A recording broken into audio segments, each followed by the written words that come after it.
Hi தளபதி Vijay bro, நான் பெங்களூர்லேருந்து பேசுகிறேன். உங்களோட நம்பர் என்கிட்ட இல்லை, நான் வீடியோ காலில் பேசணும்னு நினைக்கிறேன். நீங்கள் மக்களுக்கு நல்லது செய்யணும்னு சொல்லிட்டு வந்திருக்கிற பிறகு அது ரொம்ப பெரிய மனசு. நான் என்னான்னு கேட்குறேன்னா, விஜய் ப்ரோவை எவ்வளோ பேசணும், எந்த அளவுக்கு பேசணும், எப்படியெல்லாம் அசிங்கப்படுத்தணும், எப்படியெல்லாம் கவலைப்படுத்தணும், எந்த அளவுக்கு அவருக்கு ஒரு மாதிரி அவர் இந்த அரசியலில் வேண்டான்னு சொல்லிட்டு விட்டு போகிற அளவுக்கு பேசுகிறீங்கோ. ஏன் அப்படி பேசுகிறீங்க? எல்லார் வீட்லேயும் பிரச்சனை இருக்குது தான். பணக்காரன் இருந்தாலும் சரி, ஏழை இருந்தாலும் சரி, எல்லார் வீட்லேயும் பிரச்சனை இருக்குது. யார் வீட்லேயும் பிரச்சனை இல்லாமல் இல்லை. அந்த மாதிரி இருக்கும்போது விஜய் ப்ரோ ஃபேமிலியில் அவங்க அப்பா அம்மா, சங்கீதா மேம் ஃபேமிலியில் அவங்க அப்பா அம்மா இருக்கிறாங்க. அவங்க பிரச்சனையை அவங்க பேசி முடிவு எடுத்துக்கிறாங்க. அதுக்கு 2 புள்ளிங்களே இருக்குது, அதாவது மேஜரு. அவங்க பேசி அவங்க முடிவு எடுத்துக்கிறாங்க. இதில் நம்ம ஏங்க மூக்க நொழிக்கணும்? இப்போ சங்கீதா மேம் இவ்வளோ ஒரு 6 மாதத்துக்கு முன்னாடி 3 மாதத்துக்கு முன்னாடி அவங்க டைவர்ஸ்க்கு அப்ளை பண்ணிக்கலாம், இல்லை இந்த எலெக்ஷன் ஆகிட்ட பிறகு அப்ளை பண்ணியிருக்கலாம்.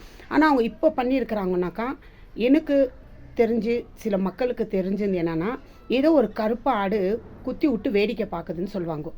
இப்போ அவங்க 2 பேரும் புருஷமனே சின்ன பிரச்சனை, அந்த பிரச்சனை நம்ம தீர்த்து வைக்கணும்னு தான் பார்க்கணும்.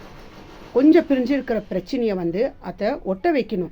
ஒரே பிரிச்சுடக்கூடாது. ஏன்னா நம்மளுக்கு குடும்பம், நம்மளுக்கு பசங்க எல்லாம் இருக்குது. அதை நம்ம மனசில் வச்சுன்னு பேசணும்.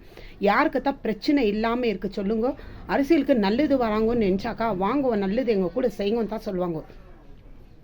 நீ ஏன் வந்த, என்னத்துக்கு நீ நல்லது செய்கிற அப்படின்னு சொல்லிட்டு கேட்குறாங்க. அந்த மாதிரி கேட்கக்கூடாது. அவரு நீங்கள் பேசுகிற பேச்சு, நீங்கள் கொடுக்குற டார்ச்சரில் எவ்வளோ அசிங்கப்படுத்தணும் ஒரு மனுஷனை, அந்த அளவுக்கு அசிங்கப்படுத்தி இப்படியெல்லாம் பேசுகிறீங்களே சொல்லுங்கள். இப்போ அவர் ஜெயிச்சிட்டாரு, கண்டிப்பாக அவர் ஜெயிக்குவார், அந்த நம்பிக்கை எங்களுக்கு இருக்குது. மக்களோட ஆதரவு அவருக்கு இருக்குது, கடவுளோடைய ஆதரவும் இருக்குது. கண்டிப்பாக அவர் ஜெயிக்குவார். ஏன்னா மக்களுக்கு நல்லது செய்யணும். அவருக்கு ஃபிலிமில் நடிக்கிறது எவ்வளோ ஒரு ஆர்வம் இருக்குதுன்னு எல்லாத்துக்கும் தெரிஞ்ச விஷயம். அதெல்லாம் விட்டுட்டு அவர் இந்த அரசியலுக்கு மக்களுக்கு இதுக்கு மேலே நம்ம நல்லது செய்யலாம், நடிக்கிறது வேணான்னு சொல்லிட்டு வந்துக்கிறாருன்னா அவருக்கு என்ன வசதி வாய்ப்பு இல்லைங்களா? அதெல்லாம் இருந்து வந்திருக்கிறாரு. அது இல்லாமல் விஜய் ப்ரோ, உங்களுக்கு எவ்வளோ அம்பை விட்டால் அந்த அம்பை எடுத்து போட்டுட்டு நீங்கள் போயிட்டே இருங்க. முன் வச்ச காலை பின் வாங்காதீங்க. ஏன்னா அவங்களே எப்படியாவது இதுலேருந்து தொடுத்திடணும்னு சொல்லிட்டு பார்க்குறாங்க. எனக்கு தெரிஞ்சு எந்த ஒரு கவர்மெண்ட்லேயும் இந்த ரூல்ஸ் இல்லை. அரசியலில் பரம்பரை இருக்கிறவங்களே தான் நல்லது செய்யணும், மற்றவங்க யாரும் நல்லது செய்யக்கூடாதுன்னு நினச்சாங்க. எப்படிங்க? அப்போ நல்லது செய்யணும்னு வருவங்கெல்லாம் முன்ன வரவங்களாம் பின் போயிடுவாங்க. கண்டிப்பாக ப்ரோ, நீங்கள் ஜெயிக்குவீங்க. நல்லதே நினைக்குவோம், நல்லதே நடக்கும். கண்டிப்பாக பி ஹாப்பி ப்ரோ.